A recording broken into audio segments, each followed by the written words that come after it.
today we are going to assemble the chair. And we're going to reuse the cushion that I took off the chair originally. I have sprayed it with disinfectant spray, and I have just used normal store brand disinfectant spray, actually popular brand disinfectant spray, on front and bottom of front and back of the cushion. And I'm going to reuse the cotton that was underneath the upholstery. And then I'm going to cover it with batting, and we're going to staple the batting on, to the chair. So what I'm going to do now with this cushion is use it as my template to cut out the batting, and I'm going to make the batting bigger than the cushion so that it can come down to the sides. Okay, as you can see, I have already laid out the batting and put my cushion on top of it to use as a template. Now, the cushion I know comes over the side of the chair a little bit, so I know I want to come out maybe 2 or 3 more inches than what the cushion already is, so that I can staple it to the bottom of the chair. Okay, and then what I am going to do is cut out the marks for the legs on here. So let me just go ahead and get this batting off of the floor so I have a little bit more room to work. Okay guys, so I have the batting all laid out, and I'm ready to cut out the marks for the legs. And I'm just going to, again, use the cushion as my template.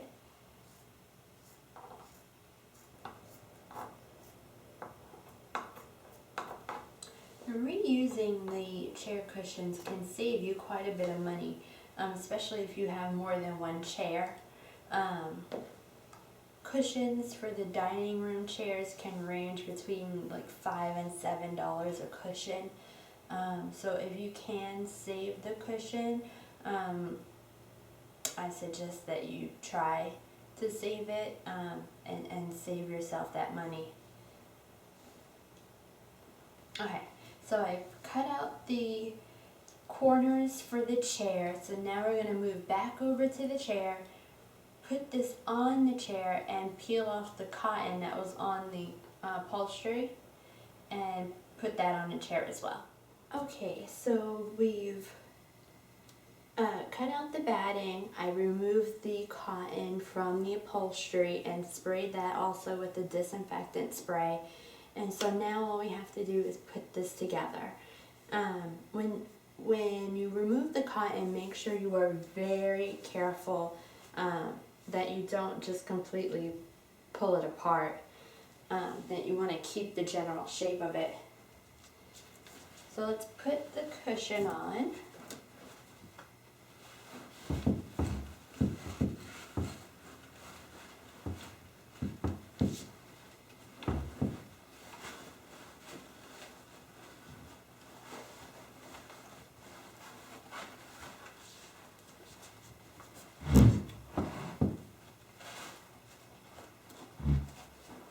And then what I want to do is put the cotton on top of it. Hard to tell.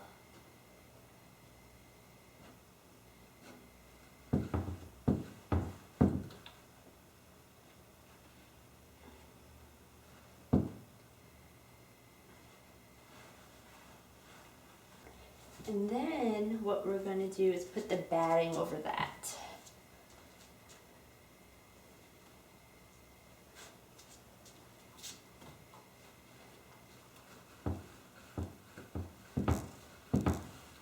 And it's always nice to have, even though you cut it, to have a scissor handy in case you need to make any more cuts.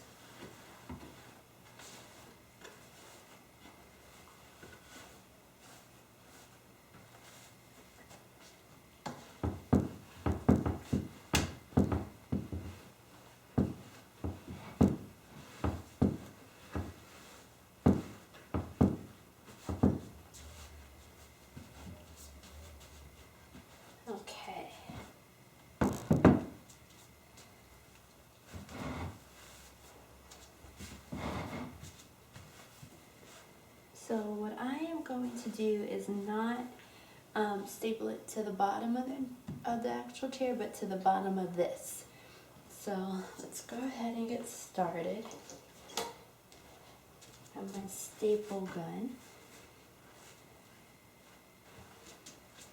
And this is just a general upholstery staple gun. I think it was like $10 or $5 at the hardware store.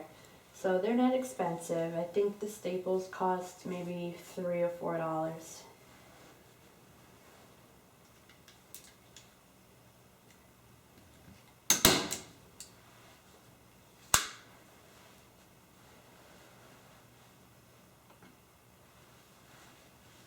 I'm just gonna work my way out.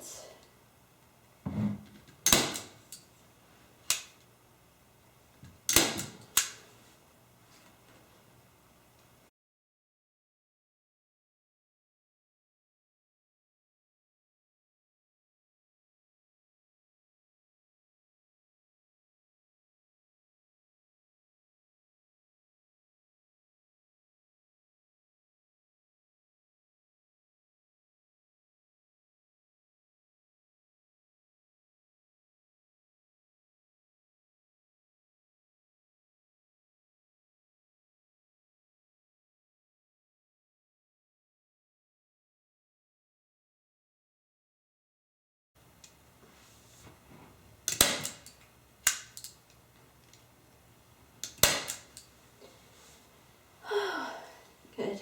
I think I had just enough. I think I have like maybe 8 left. Okay. So now we are going to cut around the bottom of the base of the chair, just to kind of get it more like this so that it's all even. So when we put the fabric on and staple it underneath, this will all be smooth. Just get my scissor here. Get some of it.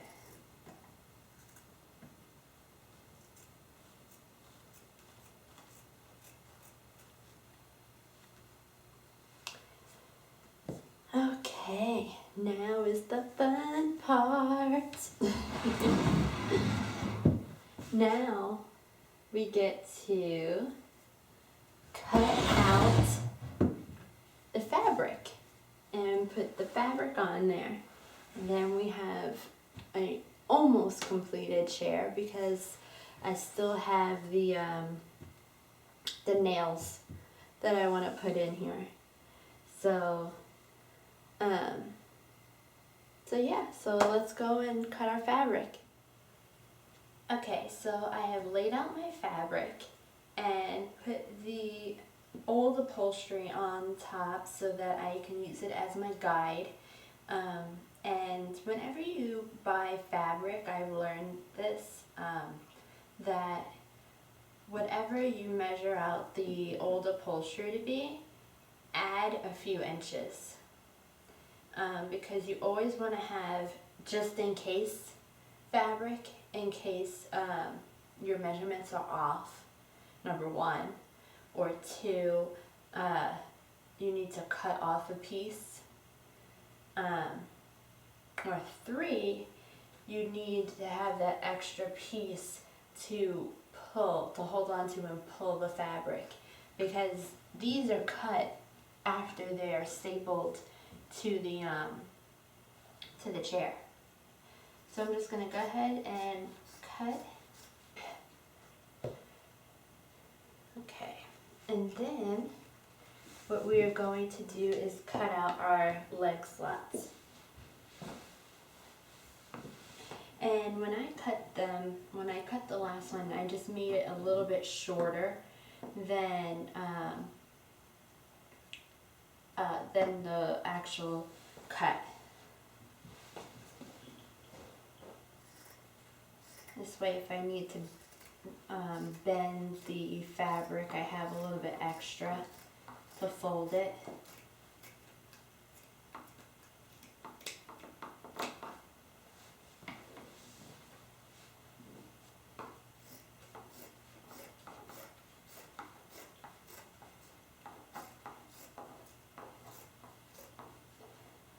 Another thing that I learned the hard way,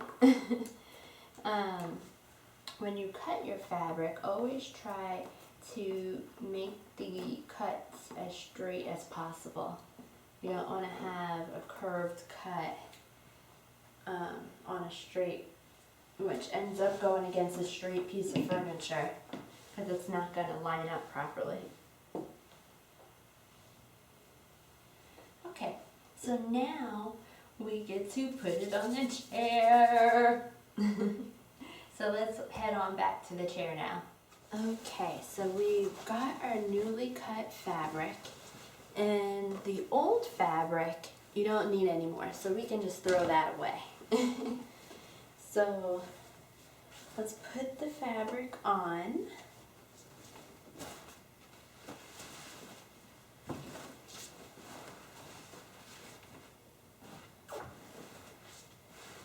I'm just going to start in the back.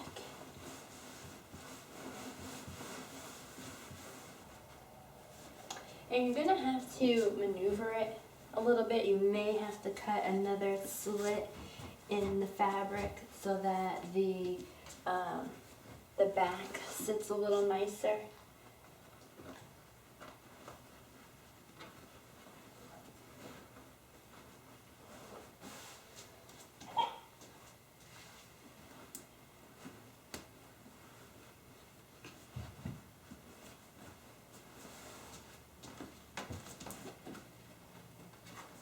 Or maybe even in the front, you have to make another slit.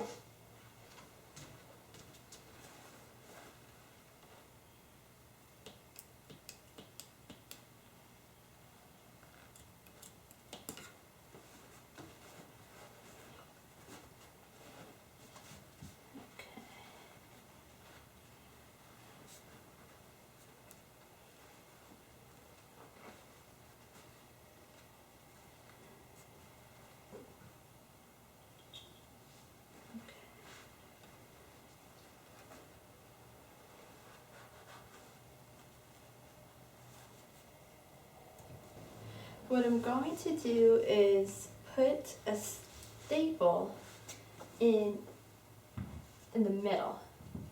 And then I'm going to put a staple on the other side in the middle. And then the two sides also in the middle. And then I'm going to flip the chair over so that we can have a little more leverage when pulling on the fabric and stapling it. Because as you can, we'll see, it's not easy to staple when the chair is upright.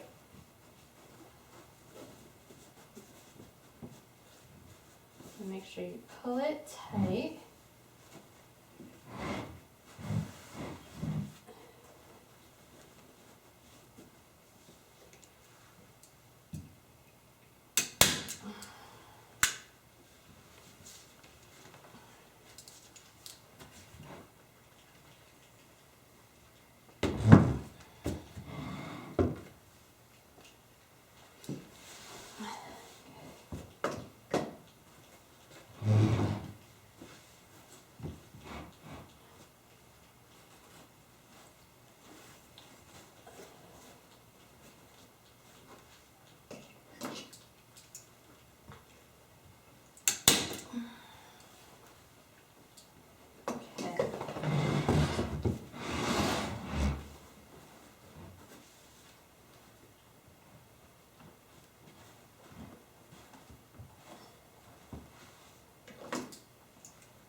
Oh, let's see. I messed up again. At least that's in the back and nobody will see it.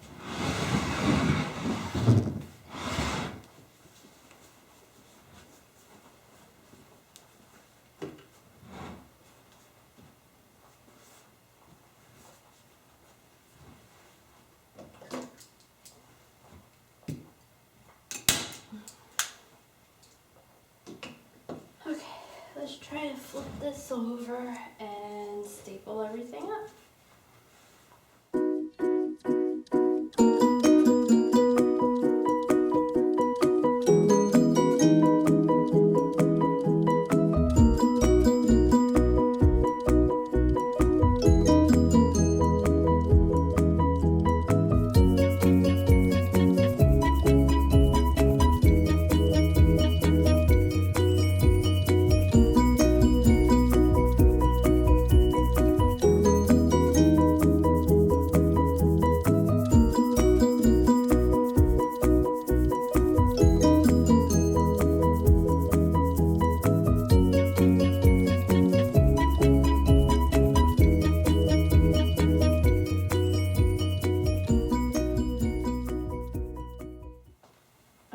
I turned her back over, and I'm just going to cut the extra fabric. Okay, and we have the dust, I guess, blocker from the chair before, and we're just going to put it back on. One staple on each side, because this looks like it was just folded to put on here.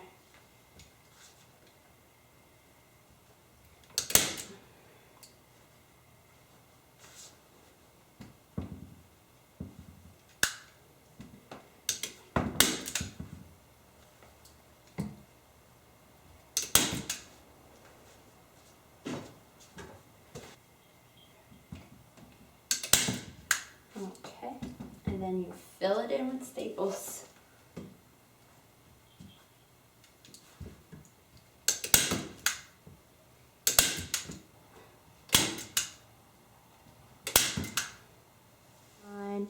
And now all we have left to do is the upholstery tacks on the bottom. I haven't decided yet if I actually still want to do them or what color I want to do them. So well, I'm going to think about that. But as you can see from afar, these chairs look really good. I do have some little quirks in all of them. As you can see, I have the right here, that's the cushion that's on the inside of the chair. The fabric didn't go all the way around. And then on the chair we just did, there are a bunch of little things like that didn't work out quite as well. On this chair, I just want to see if I could show you where it where the paint cracked. I don't know if it'll, there we go. Oops. Yeah, so I painted over it, but you can still kind of see the here we go, paint cracks right in here, and that's actually where the paint came off a little bit. But unless you're really looking at it, you can't really see it. Okay guys, here are our completed chairs. Oh my goodness, I'm so excited about this. You guys have no idea. This is actually our first chairs that we've had in our living room. We've only usually have a couch. So these are actually our first chairs to go in our living room, and I'm super excited. Anyway, I know that I was telling you about the tacks, that I did decide to use tacks. However, when I was putting them on, they weren't that easy to get straight. And I realized that a mallet wasn't the best tool to use, that they actually have a tack hammer, but I don't have one of those. So I used the smallest hammer that my husband had, and decided just to put 2 tacks in each corner around the chair. I'm going to zoom in so that you can see that. I'll zoom in over here so you can see I have tacks here and here and here. So every corner of the chair, or every side of a leg, there's 2 tacks. It is extremely difficult to get the tacks straight, and I'm not sure if it was because the tacks were used before and maybe I didn't take them out as straight as I thought I did, and that was the problem, or if because I was using the wrong hammer, or if it was because the way I was hammering them in. But anyway, here are our completed chairs. I hope you guys learned a lot from this video and especially learned from my mistakes. One being, do not use clear spray paint as a sealer, and do not use a mallet to put in upholstery tacks, and always have the chair on its side when you're stapling upholstery, and maybe you want to rest the chair onto something when you're hammering something in it, because I did chip some paint on the arms. But I hope you also learned a lot from the things that did work out for me. Actually painting the chairs the gray, and being able to, although not perfect, attach the upholstery onto the chairs and use the batting and cushion and such. So I hope you guys enjoyed this video, and I look forward to showing you my next projects. Thanks for learning with me.